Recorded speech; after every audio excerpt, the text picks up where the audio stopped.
የመዳም ቅመሞቼ jijjiiramuuf kushiina gandaa dhiqaartu nama ta'uuf shinti beetii namaa dhiqaartu boruu keechan bareechuuf shinti beetii namaa dhiqtu yoo ta'e mul'ata keechan beektu yoo ta'e viidiyoo kana hanga dhumaatitti dhaggeeffadhaa. Wanta obboleettiin koo na gaafattellee hanga dhumaatitti dhaggeeffadhaati. Yaada keechanis saanduqa koomentii jalatti barreessaa fi isheenillee yaada keessan barbaaddu. Warroonni waan akkanaa keessa jirtanis immoo barumsa guddaa isiniif ta'a jechuudha. Kanaafuu asumarraan gara viidiyootti laaliin garaa kee dhufe. Innaan biyya jiru hiriyyaanan qaba ture. Waggaa 4 waliin turreen gara biyya ambaa deeme. Amma ani deemee ji'a 3 birrii jedhee na gaafachaa ture. Garuu ani immoo dideen waggaa 1 fi ji'a 5 birrii ji'a 1 ergeefi amma inni immoo birrii narratti ergiitii gaafa galtu dhufeen booleedhaa si fuudhaa jedhee. Ani immoo warra koo naaf beeksisii jedheeni. Inni immoo gaafuman booleedhaa si fuudheen si beeksisaa silaa duras waliin turre jedhee na didee. Kana gochuu baannaan immoo sin beeku naan jedhee. Mee maal naan jettaa? Mee hordoftoonni kees maal naan jedhu jedheen si gaafadhee kana gochuu baannaan birrii isa duraas na biraa hin qabdu.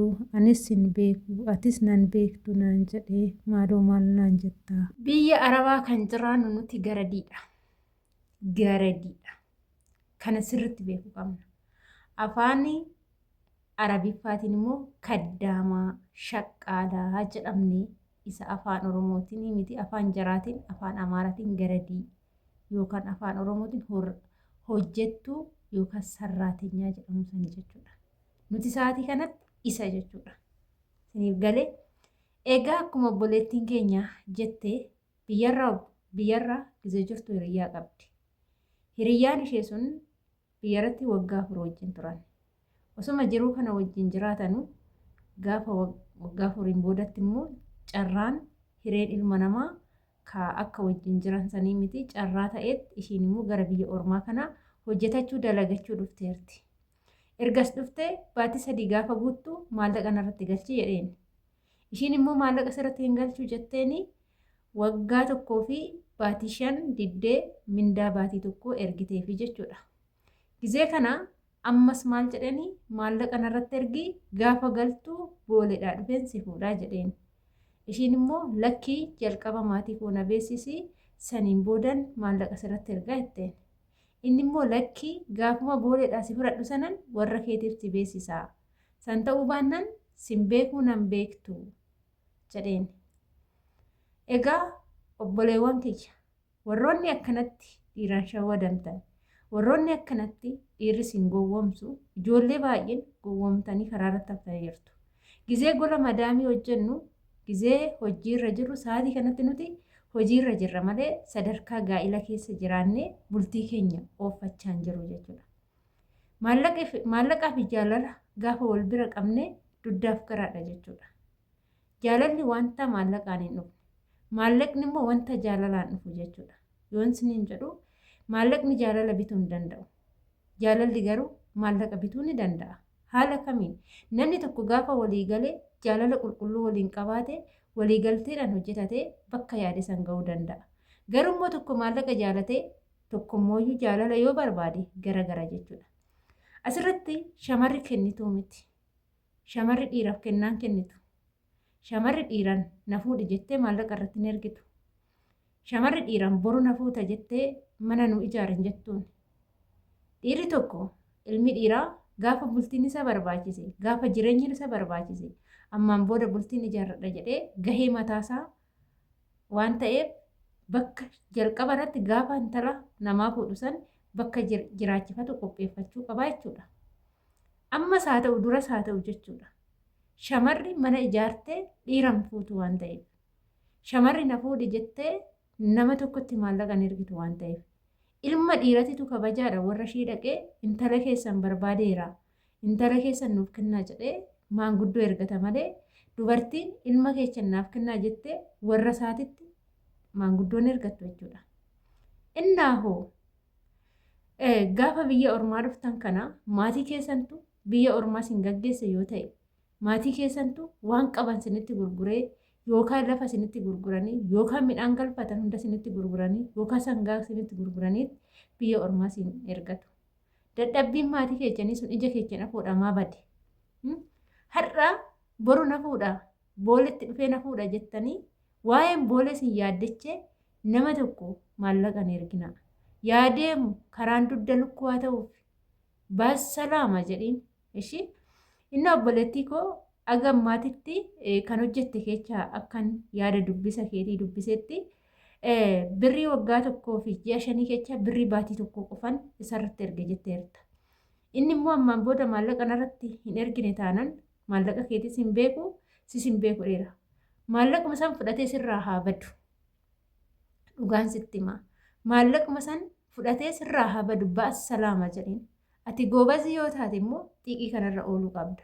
Akkamitti yoo naan jette maatii cimaa yoo qabaatte maatii siif yaada yoo ta'e maatiin kee waan kee kan hin balleessine yoo ta'e waan ati jettuun qofa kan raawwatan yoo ta'e karaa maatii keetiitiin ergadhuutii maatiin kee lafa seera qabeessa maqaa keetiin biyya arabaa teechee lafa bitamuu hin danda'ama maqaa keetiin lafa siif haa bitanii mana siif haa ijaarsisan jechuudha.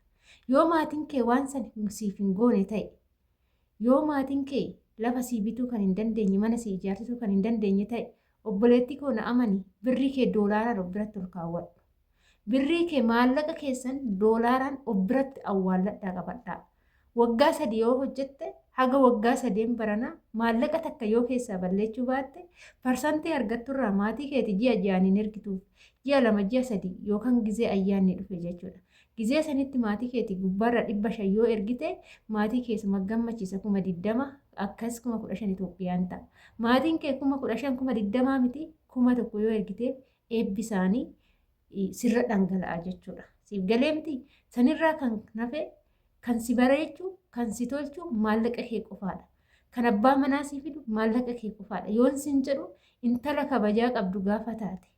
Intala kaayyoo qabdu gaafa taate, intala mul'ata qabdu gaafa taate, akkasumatti ilmi abbaa kaayyoo qabu, ilmi abbaa mul'ata qabu, ilmi abbaa kabajama kan boru gaafa itti dhadhisi kabajan sii dhufa jechuudha.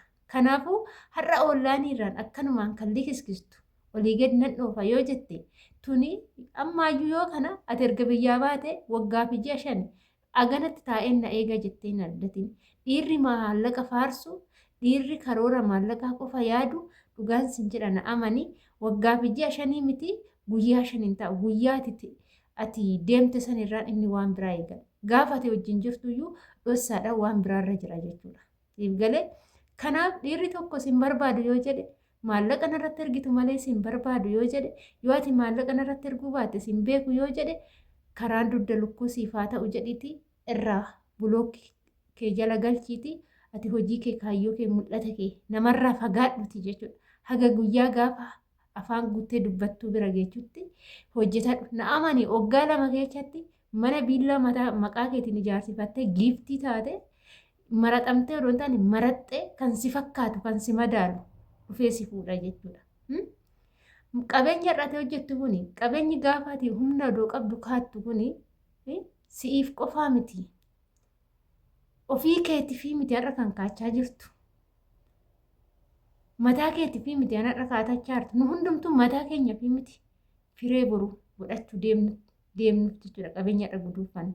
Dhala keenyaaf jechuudha.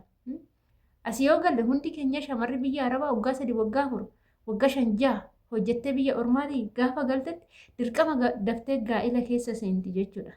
Gaa'ila abbaa manaa nan dhaban jedhin jaalallee hin qabu eenyu na fuudha hin jedhin. Fakkaatan kee taa'essi eegaa jira. Carraan kee taa'essi eegaa jira. Kan akka keetii ati amma abbaa manaa gaarii, abbaa manaa bakka kan maallaqa hin barbaanne kan hojjetatu, kan xaarratu, kan guduuffatu barbaadda. Inni sun immoo dubartii gaarii jechaa hin argadha jedhee soqachaa kan jiru jira. Guyyaan eegee walitti sin fida jechuudha. Dhugaa ijoollee baay'eetu waan akkasii argate. Obsa yoo qabaatan kan hawwanii miti kan hawwanii ol argatu jechuudha. Niif galee Waaqayyoon nama tokko jireenya kee keessaa yoo baase maaliif jireenya kee keessaa bahe nama kana baay'een jaaladha akkamittan dhaba jetteen booyin sababiin isaa Waaqayyoon mikinyaata qaba nama boru si miidhu tokko sababa godhee jireenya kee keessaa buqqisa jechuudha. dhugaan sin jedha obboleettii koo na amani. Kanaaf inni sun si gatee gaafa deeme nagate jettee hin booyin. Har'ati shinti beetii gandaa dhiqaarta saa 24 guutuu boqonnaa tokko malee dadhabdee hojjechaa jirta. Xiqqaan si ajaja guddaan si ajaja hojii fixadhee xiqqoo ishii nan bayyana dha'uu jette karaa isaan dhufanii si ajajaniin hin beektu gara hojii deemtu. Amma sa'aatii kanatti waa'ee jaalalaa sun taane waa'ee karoora irra jirtu waa'ee hojii irra jirtu eecha ga'uun qaba. Akkamittan intala ebeluu jedhee abbaa kootillee mataa ol qabee waamsisuu qaba. Akkamittan innillee intala warra ebeluu san intala goobazii intala kabajamtuu san jedhee akkamittan maqaa koo waamsisa. Akkamittan dubartii cimtuu ta'a. Karaa kamiin dubartii cimtuu ta'e maal gochuun qaba jettee yaaduu qabda jechuudha. Inna kanarra xaaraa jirtu kanarra baruu gubachaa jirtu kun firee keetiif dhala keetiif ta'a. Har'a hoo na fuudha jettee tokkotti ergaa baate inni sun immoo kanatti ergitu san hin guduufu yoo ta'e gaafa ati sii galte kan hojjechaa baate hin jiru yoo ta'e inni balleecha yoo ta'e heerumte yoo ta'e gizee humna qabdu kana xaartee hojjette hin guduufanne yoo ta'e dhalli kee maal ta'a? Maaliin guddifte? Bar daa'ibariin nama dhiba, aanneen nama dhiba. Daa'imti barbarumsa gahaa barbaaddi. Daa'imti amma akka dhalatteen gaafa waggaa 3 guuttu baala tsaanaatii seenti. Barumsa gahaa barbaaddi. Har'a dhiira na fuudhu nan dhaba jettee hin karoorsin koonguma jechuudha. Akkuma tokko jala sagalii takka jala akkuma takka jala sagalii tokko jala immoo sagal akka ta'e hin dagatiin obboleettii koo.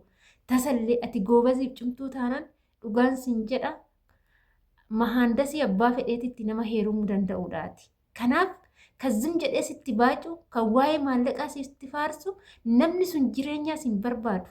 Maallaqa narratti ergitu malee sin fuudhu namni sin jedhe si fuudhullee sin kabaju. Bar maallaqaan na bittee sin jedha. Birri narratti ergitee tanan na fuute malee ani si fuudhe sin hin jedhu. Situ na fuudhe sin jedha. Warra isaa biratti kabajaan argattu. Inni kabajaa siif hin kennu. Yoo barbaade si gatee dubartii biraa bira deema. Kanaafuu intala nyaaraan guddatte ta'uu qabda jechuudha. Intala nyaaraan guddatte ta'uu qabaachuuf immoo maal gochuu qabda? Ati waan sitti dhufu hunda dhiira maallaqaan sitti deemtu hunduma ishiitu ofirraa bulookii godhudha. Dhiirri si barbaadu si qofa haa ta'u. Qabeenya ta'e hojjechaa jirtu kun eechaan naqu. Eechaan naqu. Boru kanuma nama si fuudheessan. Kanaaf nama si fakkaatu nama kaayyoo qabu.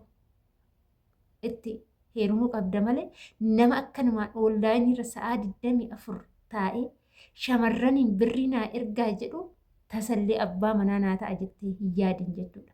Na amani jechuudha. Dhiirri akkasii dhiirummaan qabu. Dhiirri hojjetee xaaree dafqee dubartii tokko yoo jaalate ishiidhaa jedhee aarsaa kaffala malee dubartiin dhiiraa jettee aarsaa kaffaluu hin qabdu.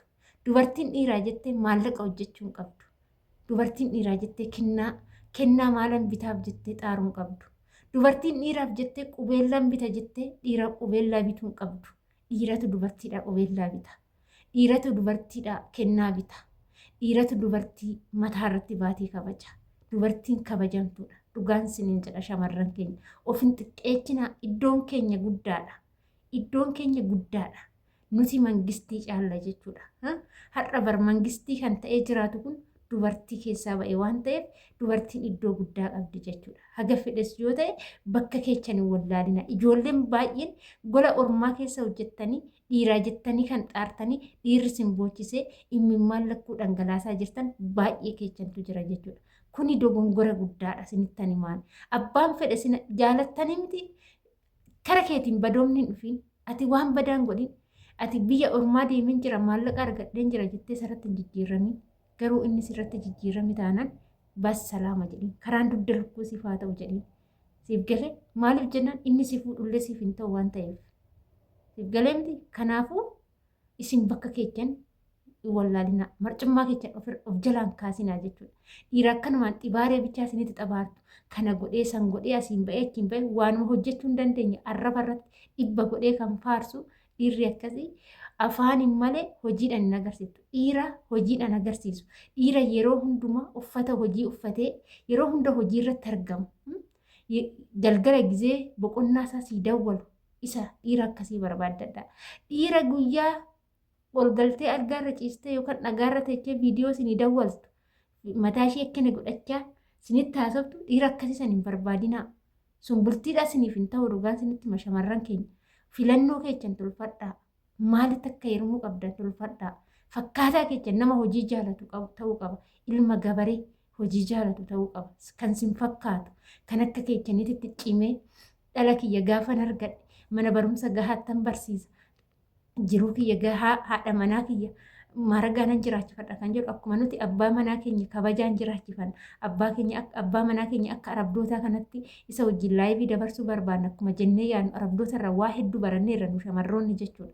Kanaafuu dhiira akkasiisan yoo ta'een alatti dhiira akkanumaan camallaxxu dhiira akkanumaan birrii faarsitu bulookka ofirraa godhaa isiniin jira. Obboleetti koo deebiin keessi deebi'e jedhee yaada. Kanaafuu karaan dugda lukkuu yaa ta'uu fi yoo deeme haa deemu nagaatti cha'u jedhiini isiniin jedha. Gaafii biraas yoo qabaattan gaafii dabalataa yoo qabaattan saanduqa koomentii jalatti barreessaa isiniin jechuun affeerra kooti. Egaa viidiyoo kiyya ammaaf asumarraa nan goolabaa turtii na wajjin gootaniif ulfaadhaa galatooma. Viidiyoon kun daqiiqaan isaa dheerateera. Isin fayyada waan ta'eef obsaan dhaggeeffadhaa isiniin jechuun affeerra kooti. Kutaa gochuu wallaallee garuu immoo eerfoon